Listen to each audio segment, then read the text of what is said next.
Another day, another work, twerk. Ay, at dahil mas good pa ako sa morning, nagmadali na akong isuot ang mga panlaban ko sa araw. Andito na naman ang ninja sermon.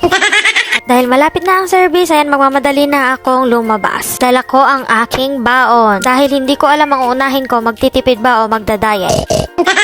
Bagong umaga at marami na naman tayong gagawin. Maraming matatapos o maraming tatapusin sa kanila. Nagmadali na nga kami at baka maunahan pa ako ng iba. Para maaga pa lang ma-inspire na sila. Ma-inspire sa words of wisdom na maririnig nila. At dito nga sa kabilang dako ng banger ay nag-CCHB laying nag-aasintada na. At ipapamadali na nga din namin itong gate para mailagay na namin, ma-install na namin ang bakod at makapagpintura na sa harapan. Sabi ko nga din kay Foreman, ipaayos na namin itong mga kitchen counter para pagdating ng magtatalis ay diretso na. Pag akyat ko nga dito sa second floor ng isang unit ay nagwa-wirings na sila. At dito naman sa may bakod ay aayos na ng cornering para sa susunod na araw ay mapuputian na din namin to. Kasing puti ng ngipin mo. Pagpunta ko nga dito sa kabila ay naghuhukay pa rin sila. Baka lalabas na sa Santa, nandyan pa rin sila. Dumaan nga muna din kami dito sa may hardware para pick upin yung mga materyales namin. At ito na nga, nagbabalik na naman ang ninja. Natapos na nga din namin lahat ng ceiling sa roofing kaya ito na naman yung pinapa-board upan ko.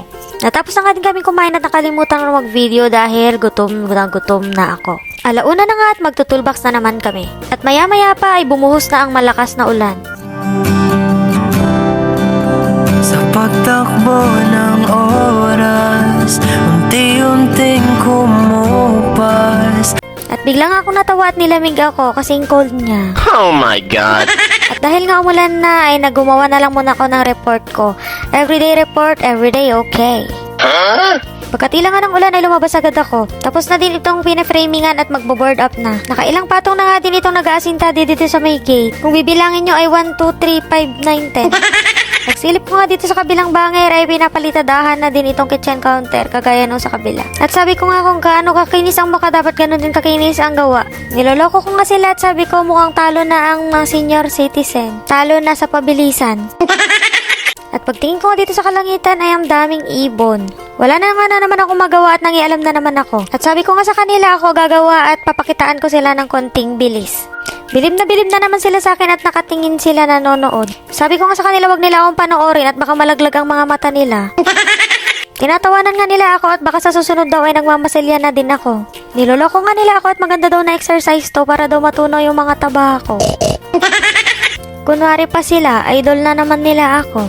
Sabi ko nga sa kanila, wag silang tingin ng tingin at baka makita nila kapag nahukay ko ang Yamashita Treasure. Tumigil na nga din ako at baka hindi na ako makapasok bukas. Pagbalik ko nga dito sa kabila ay napos na silang makapag-board up. At mataas-taas na nga din itong naasintadahan nila dito sa kabila.